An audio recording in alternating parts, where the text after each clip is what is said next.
And Esau was a cunning hunter, a man of the field. All right? So, Esau grows up, and he's a mighty man, a man of the field. Now, that word, cunning hunter, is the same word used to describe Nimrod. You remember him early on in Genesis. And he was like the first great hunter that came upon the world. And they're characters like Trump almost, right? They're just real manly people who take control. He would have been athletic. Everything he put his hand to, he was absolutely brilliant at. He was fierce. He was ruthless. He was successful in whatever he did. Whatever he touched, he was successful, and he grew, and he was a great businessman. All these traits were the traits of Nimrod, and they're the traits of Esau. That's what he's like. He's active, he's fierce, he's ruthless. That's all the characteristics of what the world admires, don't they, in people? The ultimate people in the world. Maybe not everyone of Trump, right? But characteristics like that, of success, of ruthfulness, of business, of trading, of taking a chance and being an entrepreneur. All these kind of things were the things that Esau was. And it says there as well that he's a man of the field. That's interesting, isn't it? That he was a man of the field. All right? Now, that expression, just quickly come back, right, to Genesis chapter 2 and verse 19.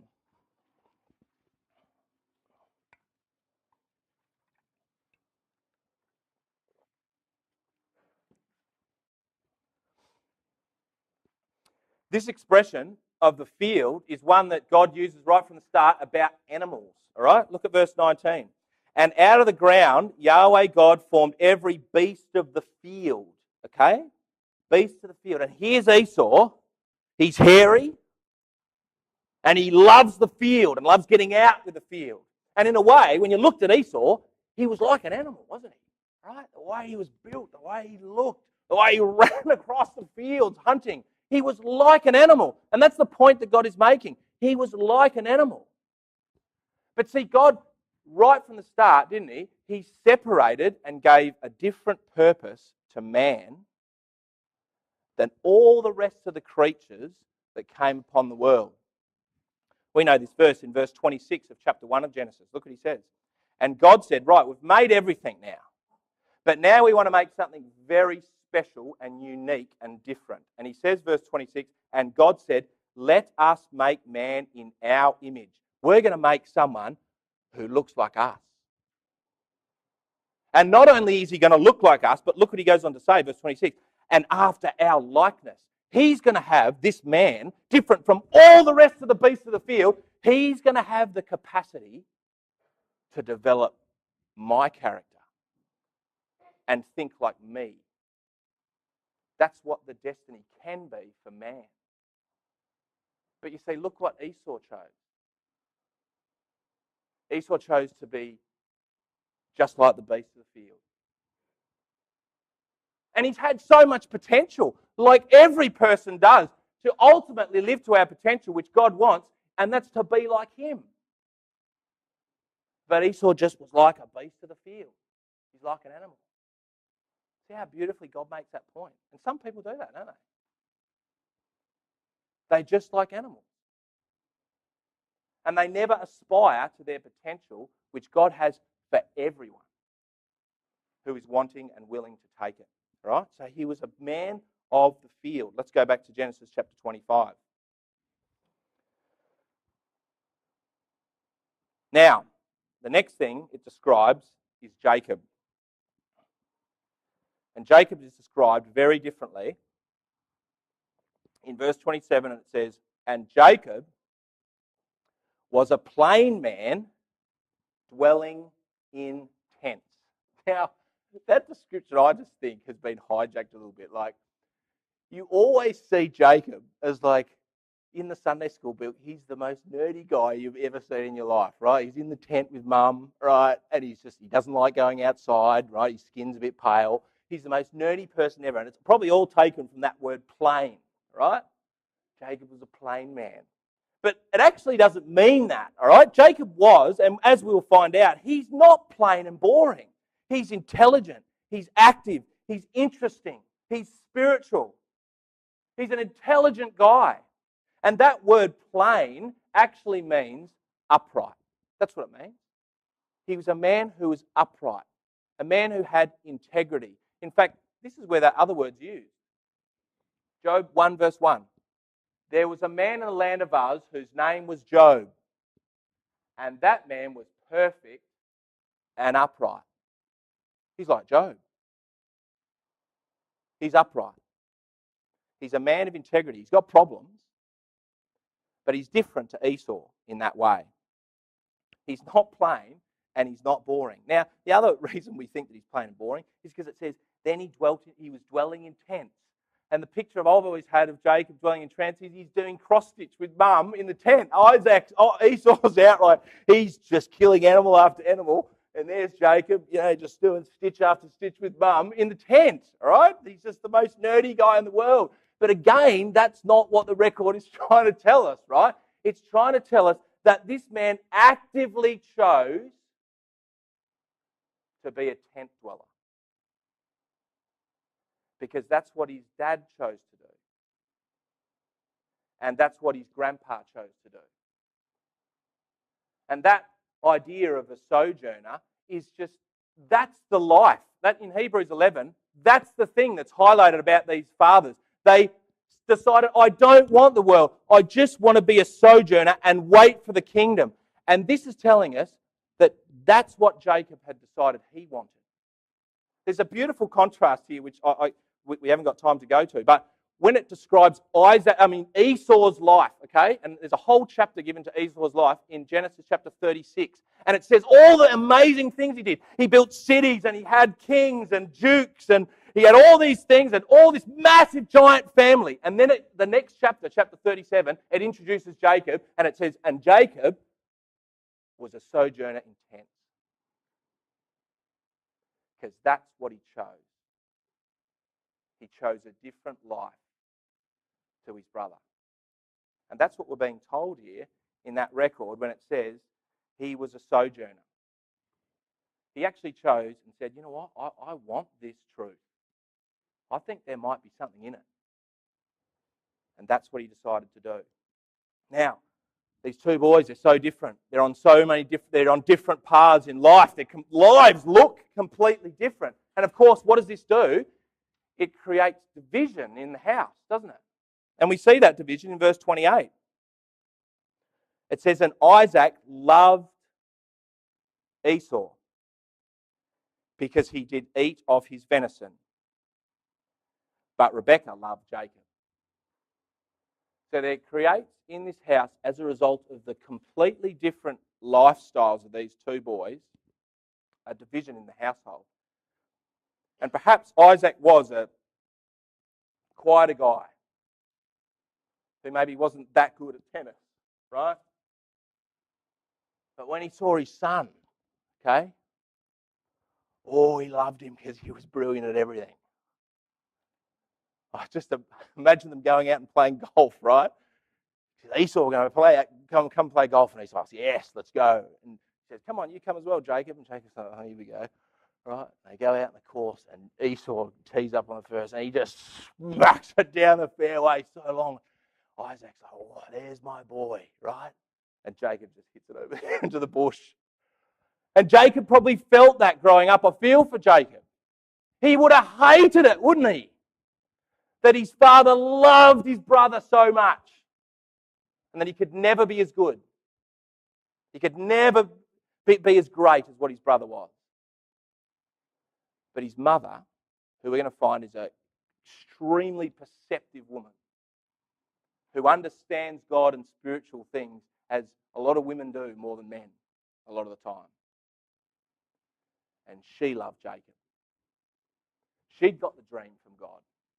And she loved this man, Jacob, with all her heart. So there's division in the household. When you see tomorrow, that division opens right up, right, in the family.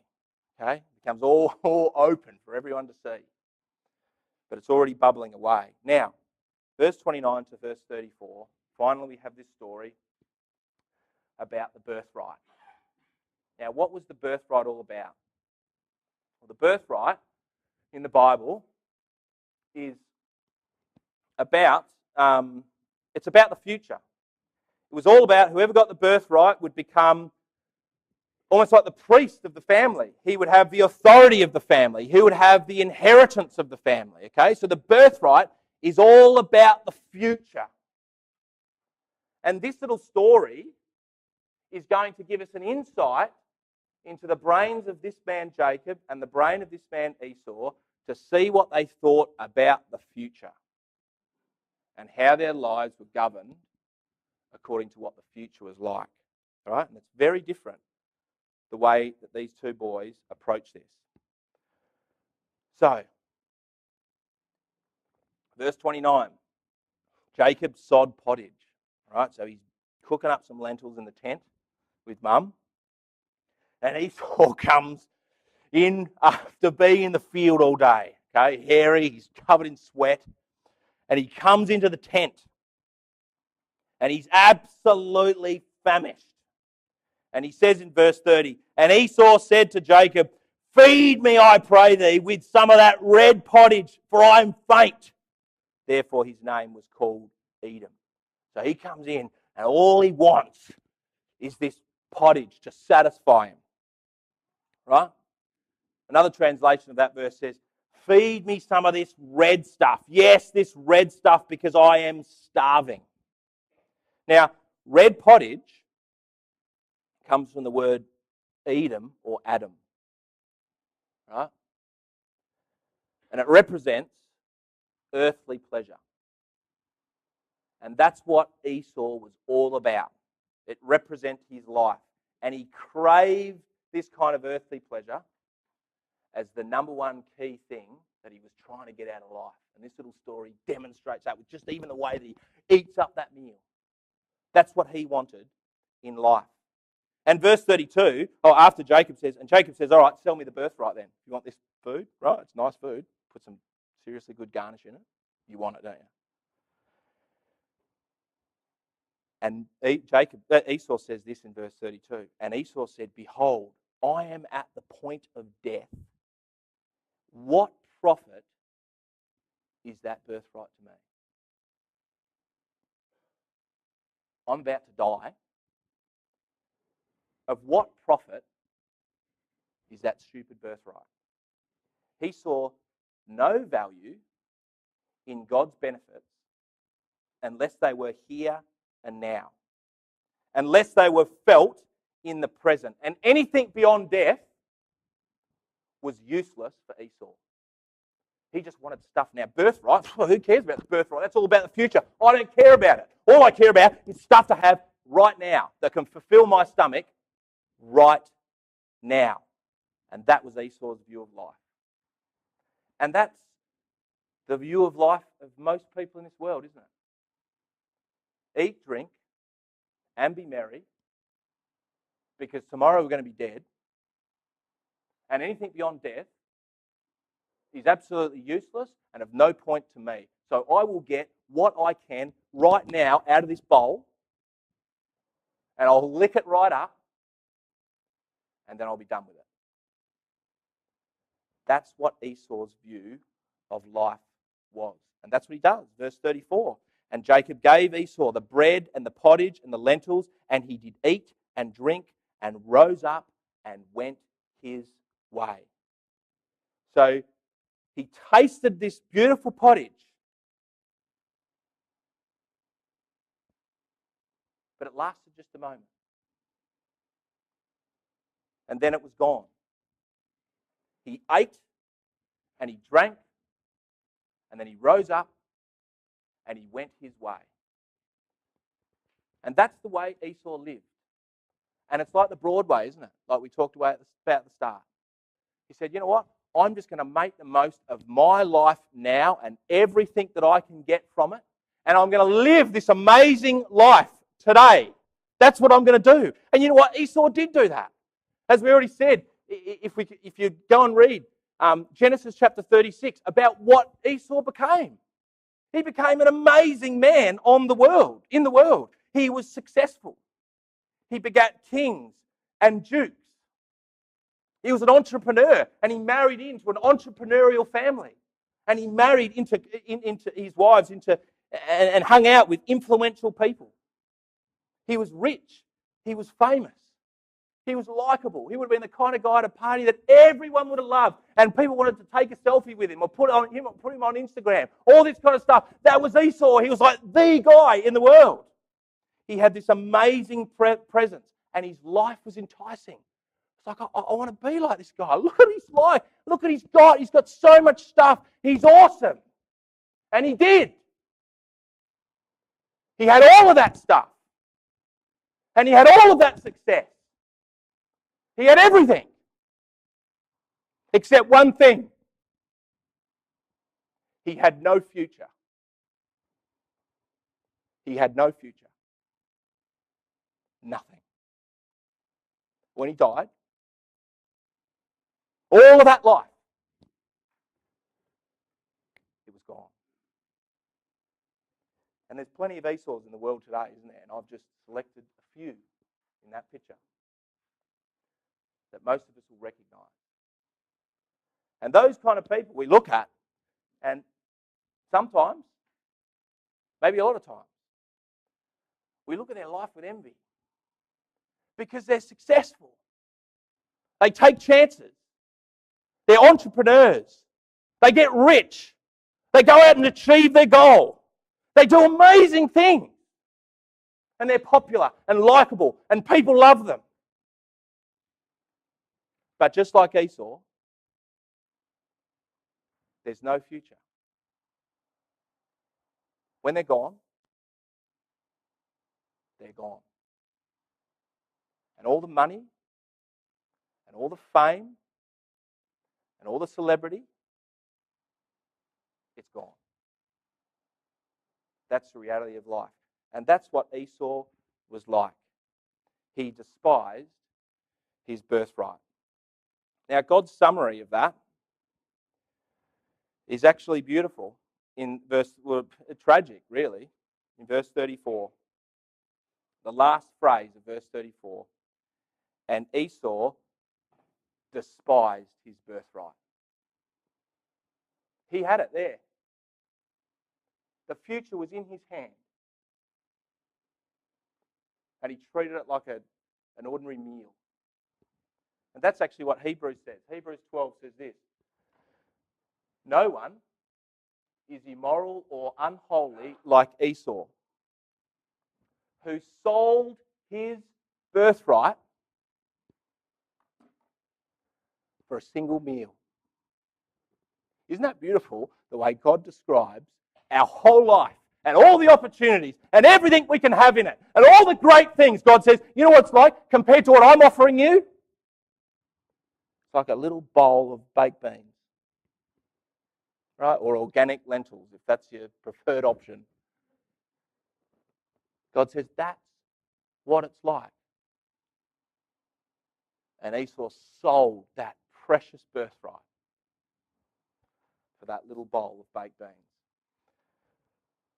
Our birthright, brothers and sisters, is precious. And I suppose I talk to the young people particularly, right? Anyone who's young here who hasn't come to know God yet, like what you have been offered or what we've come to know is so precious. It's the future. It's eternity. And how many people are there who just walk past it? What a tragedy that is, to walk past that birthright. And that's what Jesus said in Matthew chapter 7 about the broad way, about the narrow way and the broad way. He said, you know what the narrow way? He said something about the narrow way. He said, most people never even find it. They just start their life, they think they go down the broad way, and they never, ever even see the possibilities in the narrow way. And that's a tragedy, isn't it? But we've got it. God's given it to us. And that's absolutely precious. Right, let's quickly do Jacob. Jacob, he's completely different to that. Verse 31, When Esau comes in from the field, the first thing that comes into Jacob's mind, and you can tell what's been happening in this man's mind, he's been thinking about this the whole time, right? This has been going around his mind forever, okay? The birthright, it's absolutely top of mind. He loves the birthright, right? And the first opportunity that presents itself, he's like, right, here it is, an opportunity for me to take that birthright. And here it is. He sees the sweaty beast come in. He says, right, sell it to me right now. You see how those two people are different? Jacob has top of mind the birthright. And the only reason that's possible is because he has thought carefully about that. He's found out about it. He's found out about the promises that were given to Grandpa and the blessing that was given to his dad and how he left and all that kind of stuff. And he's thought, you know what? There's something in all that and I want it and I want to be a part of it. And he thinks, right, how do I get it? And so he plans this scheme. And he goes and takes the birthright at first opportunity. Verse 33. And Jacob said, swear to me this day. And he sware unto him, and he sold the birthright to Jacob. So Jacob takes it. Okay? So Jacob is very different to Esau because he values the birthright, the future, the spiritual things. But we look at that story and the way that he got the birthright, and we think, hang on a second. Was the way that Jacob got the birthright fair? And the answer, of course, is no. He gets it by manipulation and by deception. And if you looked at the behaviour of these two men on the surface, you would probably even conclude that, you know what, Esau's behaviour is probably more honourable than what Jacob's is. So Jacob is flawed. He's not perfect. He's got a lot of problems going on in his life, a lot of problems. And two of the big ones are he needs to learn to wait on God. And the other thing he needs to learn is that the end does not justify the means. But his desire and value of spiritual things is what God loves. Because that desire and love and appreciation from spiritual things means that God can work with him. He could never work with Esau, could he? Because Esau didn't want God. He doesn't want God. I'm not interested in God at all. I'm doing my own thing. I'm going my own way. But Jacob is not perfect. But he sees value in God and spiritual things. And God says, that's a man I can work with. And that's step one of our growth towards God. We see value in him. And we see value in his ways. And God says, I can work with a person like that. But he's terrible. His character's shocking. Look at all the things he's got. He's got sins, his faults. He's terrible, man. God says, I don't care. He values me. And I can start to develop my character in him. And that's what this man is going to happen to him. God's going to start a journey with him. And he's going to grow him and develop his character over the course of his life. Now, that is why I love Jacob and I love studying this man, because Jacob is a man that gives us hope. All right? I can relate to Jacob, and his life is full of failure a lot of the time. And I can relate to that. But that failure of behaviour does not mean that God will not work with him. What God needs is someone who wants to be like him, who values spiritual things. And God will work with the character of that particular person as he worked with Jacob and as he will for us. And it's a project that God has to do over a lifetime. And that's what he does with Jacob, and that's what he'll do with you and me. Let's finish in Psalm 37, where these beautiful verses summarize, I think, the two lives of Esau and Jacob. Psalm 37, and I'll read from verse 35. We'll read verse 35 to 38. And here the psalmist beautifully describes these two characters,